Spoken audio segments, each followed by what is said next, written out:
Desplazamiento forzado. ¿Qué ocurre después?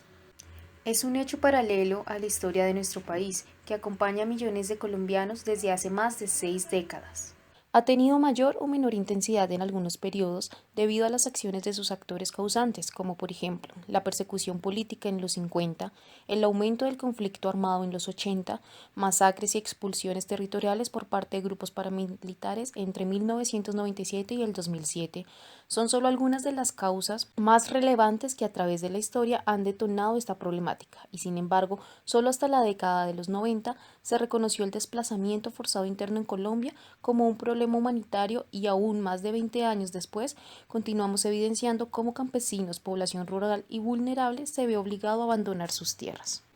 Una de las razones por las que la dinámica del desplazamiento es más intensa en algunas zonas como Antioquia, norte de Santander, Valle del Cauca o Nariño, en términos de expulsión, es porque son regiones con una mejor infraestructura vial y cuya posición geográfica es estratégica para corredores de droga, la presencia de cultivos ilícitos, los cuales aumentan la intensidad del conflicto por la demanda de tierras para el cultivo de coca y amapola, y la facilidad con la que se ejerce el reclutamiento forzado de jóvenes y niños. Paralelamente, ocurren una serie de hechos problemáticos que se pueden denominar como desconfiguraciones, que implican un cambio en lo que solía ser un terreno o persona y su propósito. Entre tantos efectos, resaltaré los siguientes. Primero, el despoblamiento de territorios esencialmente rurales, con el consecuente efecto sobre las economías y las sociedades locales, lo cual ha generado una descampesinización del país, una reconfiguración poblacional ante la imposibilidad del retorno a sus tierras natales.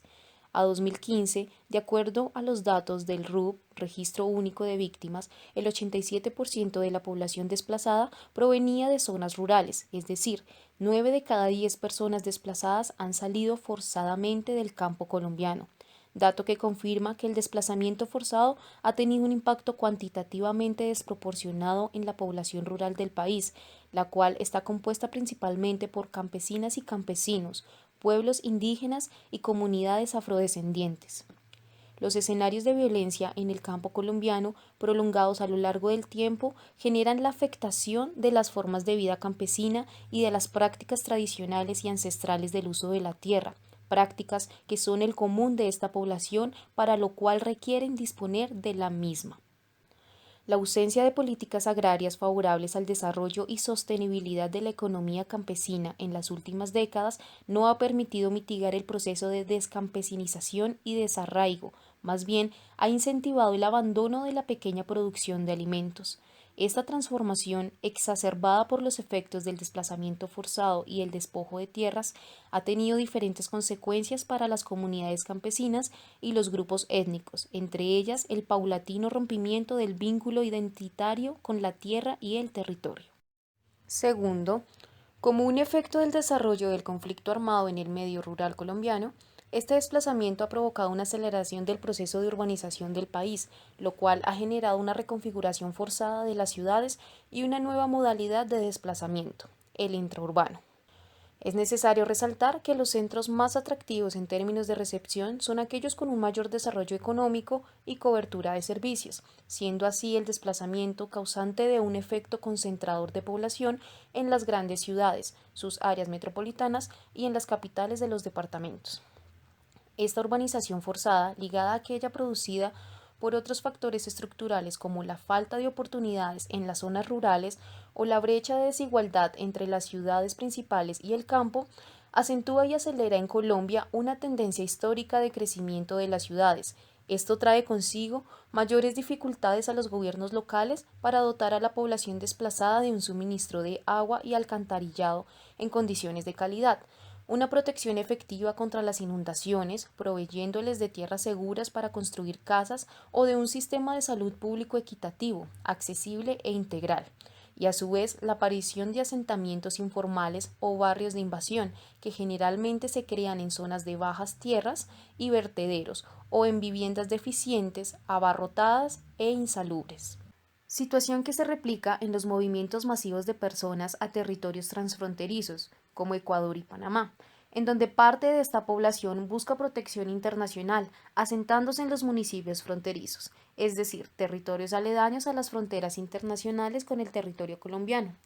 Este asentamiento en barrios marginales o de invasión genera una reconfiguración demográfica en los principales cascos urbanos. A esta reconfiguración de los espacios urbanos se suman los problemas de las instituciones locales de los países vecinos en tanto que no tienen la capacidad de respuesta para la atención de la población colombiana, particularmente en materia de salud, educación y prestación de servicios públicos como el suministro de agua y saneamiento básico. El hecho de que el 87% de los hogares desplazados provengan de zonas rurales implica una dificultad en su inserción al mercado laboral urbano y a las condiciones de vida de la ciudad, además de su condición de víctimas del conflicto, lo cual agrava su situación, ya que el impacto psicológico sobre estas personas marca en ellas su identidad, su autoestima y hasta la forma en la que se integran a la sociedad en el lugar donde deciden residir. Cabe mencionar que además de la situación de desplazamiento interno, la llegada de desplazados migrantes venezolanos ha aumentado en un 8%, de los cuales un 1,7 millones han llegado a Colombia en los últimos 2 años, que corresponde a un 7% de la cantidad global de desplazados que en términos económicos y sanitarios exacerba las difíciles condiciones antes mencionadas y forma parte de los causantes de este aumento de concentración poblacional. Tercero, la pobreza estructural de la población rural hace que el desplazamiento forzado haya generado unos efectos diferenciados y en muchos casos desproporcionados sobre la población más vulnerable, que son los menores de edad y las mujeres, que representan en la población desplazada casi el 50% en el caso de las mujeres y los menores cerca del 40%, los cuales sufren la carga de múltiples discriminaciones y violaciones superpuestas, al tiempo que son los menos preparados para afrontarlas en términos psicológicos. Cuando llegan desplazados a un nuevo entorno, las secuelas del estrés y la vivencia mediante el ejercicio de la intimidación y el terrorismo crea traumas, estos definidos como problemas psíquicos originados por el impacto que genera una experiencia contundente en la vida de un individuo. En las mujeres víctimas de esta situación se ha evidenciado lo que se conoce como síndrome de estrés postraumático, que puede tener como origen las mismas vivencias traumáticas que ocasionaron el desplazamiento, haciéndolas desconfiadas hacia los demás por temor a ser maltratadas o por velar por la seguridad de ellas y de su núcleo familiar. A esto se suma la dificultad que muchas han presentado para la obtención de las ayudas necesarias ofrecidas por el Estado para su restablecimiento económico y psicosocial, lo que sigue generando en ellas la permanencia de síntomas de estrés postraumático, el cual sigue perpetuándose porque no logran generar redes sociales que les contribuya un soporte afectivo que les permita reelaborar su vida desde el nuevo lugar de residencia, lo que origina en muchas de ellas enfermedades mentales que ya no solo deteriorarían su vida, sino la de sus familias. Si bien el Estado colombiano ha respondido a esta emergencia humanitaria con la promulgación de un cuerpo de leyes, decretos y disposiciones legales que contemplan el desplazamiento forzado desde la prevención hasta la estabilización socioeconómica, con un énfasis marcado en la ayuda humanitaria de emergencia, el diseño de la legislación parece adecuado, pero su implementación ha sido lenta y desigual en las diferentes entidades estatales y municipios, lo que conllevó al origen por parte de la Corte Constitucional proferir un grupo de sentencias, la T-025, que buscaba obligar a las instituciones a cumplir con las disposiciones constitucionales. Sin embargo, la implementación y aplicación de estas políticas ha sido lenta e ineficiente por parte de las entidades territoriales a nivel local. La Ley 387 de 1997 define, junto con un cuerpo de leyes, decretos y sentencias posteriores, la política para la población desplazada y establece las funciones de las instituciones del Estado, ya sea para las instituciones nacionales como locales, en cada una de las etapas del desplazamiento, las cuales son: primero, prevención; segundo, atención humanitaria de emergencia; y tercero, estabilización socioeconómica, para las cuales en cada fase se han asignado unas entidades encargadas de gestionar y efectuar las disposiciones de la ley antes mencionada.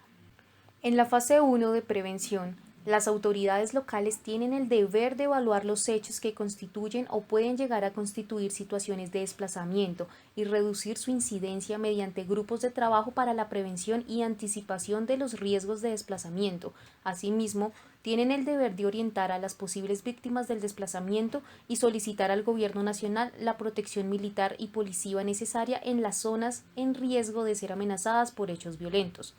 En la fase 2 de atención humanitaria de emergencia, los comités locales, como las instituciones centrales del Estado, deben brindarle a la población desplazada alimentos, alojamiento y servicios médicos, entre otros, durante los primeros 3 meses del desplazamiento, prorrogables según la valoración de las necesidades de los hogares desplazados. En esta etapa, Acción Social es la entidad responsable de la financiación de los programas, pero no de su funcionamiento. La implementación de los programas de asistencia humanitaria de emergencia está a cargo de los operadores en conjunto con las autoridades locales. La fase 3 tiene como objetivo la estabilización socioeconómica para alcanzar la recuperación de la capacidad productiva de las víctimas del desplazamiento, a través de programas de generación de ingresos, provisión de créditos, asistencia técnica, educación, atención en salud, vivienda, capacitación técnica y la asignación de tierras. Las instituciones del Gobierno Nacional encargadas de esta fase son INCODER, el Ministerio de Agricultura y Desarrollo Rural, Acción Social, SENA, el Ministerio de Educación, el Ministerio de Vivienda y Ambiental y el Ministerio de Protección Social. Para resaltar, en la fase 2 antes mencionada se encuentran las etapas de declaración, en la cual los individuos afectados buscan ante las autoridades locales dar a conocer su condición. En este proceso se realiza una investigación social y de condiciones que, de ser confirmadas, pasa a la siguiente etapa, que es el registro en el Registro Único de Población Desplazada, el cual es la base para la asignación de los recursos financieros, así como para la participación de la población afectada a los beneficios que ofrece el Estado en el proceso de atención de emergencia y de restitución socioeconómica. Además de las autoridades colombianas, las Naciones Unidas, a través de la Oficina del Alto Comisionado para los Refugiados, apoya a las instituciones gubernamentales encargadas de asistir a la población desplazada, buscando mejorar las condiciones de esta población en tanto pueden ser restituidas sus actividades laborales y su estabilidad social. Ahora, para coordinar las acciones de las entidades estatales, la ley crea el Consejo Nacional para la Atención Integral a la Población Desplazada por la Violencia, cuya principal función es formular la política relacionada con la población desplazada y asesorar a las entidades locales. Las entidades encargadas del cumplimiento de la ley en el ámbito local son los comités para la atención integral a la población desplazada por la violencia, a cargo de la primera autoridad civil territorial, es decir, los alcaldes municipales, distritales y los gobernadores. Las autoridades locales tienen el deber de crear los comités territoriales y de reportar los casos de desplazamiento a las autoridades centrales, lo cual asegura la coordinación entre autoridades centrales y locales. Por otro lado, se hizo necesario implementar aún más esta articulación de los comités municipales para la atención de la población desplazada y el Comité Departamental para la Atención Integral a la Población Desplazada, para la coordinación nacional de los PIU, Plan Integrado Único, la cual está a cargo de Acción Social con el apoyo de la Unidad Técnica Conjunta. Esta ley crea, además, el Sistema Nacional de Atención Integral a la Población Desplazada por la Violencia, sistema compuesto por las instituciones encargadas de atender a la población desplazada. Acción Social es el ente coordinador de este Sistema Nacional de Atención Integral, y el Ministerio del Interior y Justicia cumple el papel de articulador entre las autoridades nacionales y locales. El Decreto 250 de 2005 sería el Plan Nacional de Atención a Población Desplazada, el cual dispone que los comités territoriales tienen la labor de elaborar un plan para la atención de la población desplazada, que sería el objetivo de los planes integrales únicos, en los que se busca diseñar una estrategia para la atención de la población desplazada y definir la respectiva asignación presupuestal para cada una de las etapas de asistencia. Sin embargo, su implementación y efectividad fue mínima. Solo con la Ley 1448 de 2011, por la cual se dictaron medidas de atención, asistencia y reparación integral a las víctimas del conflicto armado interno y otras disposiciones, se busca llenar los vacíos legislativos de las antiguas leyes, que aunque dispuestas, carecían de un compuesto de seguimiento y evaluación de la efectividad en la implementación de la ayuda estatal a nivel municipal y nacional, así como la asignación de recursos financieros específicos para la reparación y reincorporación de esta población, ya que antes de dicha ley, los recursos que se destinaban para financiar las etapas de la política para la población desplazada estaban a cargo de los COMPES, que establecían la inversión estatal requerida por los programas para la población desplazada y debían ser incluidos en el presupuesto local, así como la asignación del Plan Integral Único, diseñado por la administración local y los comités territoriales. Es decir, no incluía esta fase de reparación ni el restablecimiento de sus derechos humanos. Dichas disposiciones se encuentran consignadas en los siguientes artículos. Artículo 232. Seguimiento, evaluación y monitoreo, por el cual la Unidad Administrativa Especial para la Atención y Reparación Integral a las Víctimas diseñará y aplicará un sistema de seguimiento y evaluación que permita la medición y valoración periódica de la implementación y ejecución de los planes integrales de reparación colectiva. Y el artículo 222, reparación colectiva, que dice: entiéndase por reparación colectiva el conjunto de medidas a que tiene derecho los sujetos colectivos que hayan sufrido alguno de los eventos definidos en el artículo 151 de la Ley 1448 de 2011, las cuales comprenderán medidas de restitución, indemnización, rehabilitación, satisfacción y garantías de no repetición en los componentes político, material y simbólico.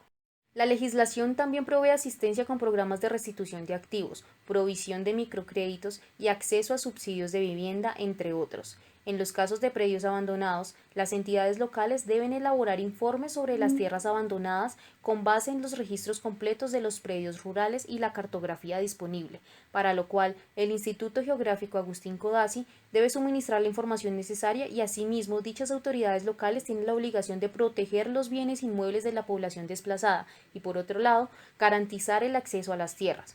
El INCODER, junto con las autoridades locales y comités territoriales, deben desarrollar programas y procedimientos especiales para la adjudicación y titulación de tierras, agilizar los procesos de transferencia a título gratuito por parte de las entidades de predios rurales y acelerar los procesos de transferencia de bienes inmuebles rurales expropiados. Sin embargo, las limitaciones de esta etapa surgen durante la fase de implementación de los programas, debido a la alta informalidad sobre los derechos de propiedad que persiste en el ámbito rural colombiano.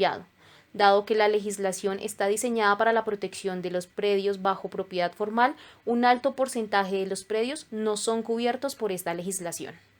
En cuanto a salud, con el apoyo del Sistema General de Seguridad Social en Salud y entidades departamentales, las direcciones territoriales de salud deben organizar jornadas y acciones de promoción de la salud, prevención de enfermedades, programas de capacitación y formación de las personas encargadas de atender a la población desplazada en situaciones de emergencias. En educación, el Ministerio de Educación Nacional es la entidad responsable de definir los programas y políticas que garanticen el acceso a la educación para la población desplazada a nivel nacional y en el ámbito regional a través de las Secretarías de Educación departamentales, distritales y municipales. De esta manera, las responsabilidades de las entidades territoriales son implementar las políticas diseñadas por el Ministerio de Educación Nacional para los menores de edad desplazados y de proporcionar educación a la población objetivo, garantizando su rápida rehabilitación, articulación social, laboral y productiva. Las secretarías de educación municipales son las encargadas del proceso de localización de los menores desplazados, con el fin de tener certeza sobre la demanda educativa y asignar de manera más eficiente los recursos. Por otro lado, y aunque no es responsabilidad directa del Ministerio de Educación Nacional y de sus entidades regionales, la vulnerabilidad alimentaria de los menores de edad desplazados influye sobre la deserción escolar. Con el propósito de evitar la deserción escolar por este motivo, se promueven acciones coordinadas entre los establecimientos educativos regionales e institutos como el Instituto Colombiano de Bienestar Familiar para proveer alimentos a los menores desplazados en las escuelas, así como la participación en los programas de Familias en Acción. Actualmente, aunque se ha logrado implementar acciones que mitigan la baja eficiencia de políticas mencionadas, la falta de seguimiento a las autoridades locales y de un sistema de información que permite identificar el número de personas atendidas y los recursos invertidos por parte de la Secretaría Regional impide la realización de evaluaciones del programa y subsecuentes mejoras. La falta de voluntad política y el desconocimiento de los funcionarios sobre los programas de educación para la población desplazada crean obstáculos considerables en la etapa de implementación de las políticas. Además, se ha evidenciado un retroceso en la prevención y acción de las leyes a favor de las poblaciones que se mantienen en el margen de riesgo del desplazamiento forzado, que desde el 2016, después de la firma del Acuerdo de Paz, había disminuido, pero que según un informe de la Oficina de Naciones Unidas para la Coordinación de Asuntos Humanitarios, se señala que entre enero y agosto del año 2021 se han registrado 57.100 afectados por esta problemática, lo que representa un aumento del 135% con respecto al 2020. cuya causa principal fueron las amenazas directas por parte de grupos armados no estatales, dando inicio a un nuevo ciclo violento que afecta a los campos del país, con una explosión de grupos que se adelantaron al Estado en la reconquista de zonas dejadas por los antiguos rebeldes. Asimismo, la Comisión agrega que esta situación adquiere especial relevancia en el caso de personas con liderazgo social que tuvieron que desplazarse de sus territorios por amenazas. El último desplazamiento masivo registrado ocurrió el pasado 19 de julio. Más de 4.090 personas, entre ellos 1.300 menores de edad, han tenido que abandonar sus proyectos de vida en una treintena de veredas del municipio de Ituango, en el norte del departamento de Antioquia. Denuncian que este desplazamiento forzado, que constituye un crimen de lesa humanidad, responde a la inacción del gobierno nacional. Y cito: que se repita demuestra la falta de voluntad del gobierno nacional y departamental de tratar de brindar todas las garantías para que estas comunidades tengan el derecho a la tierra y a la vida, dice Yesid Zapata, miembro de la Corporación Jurídica Libertad,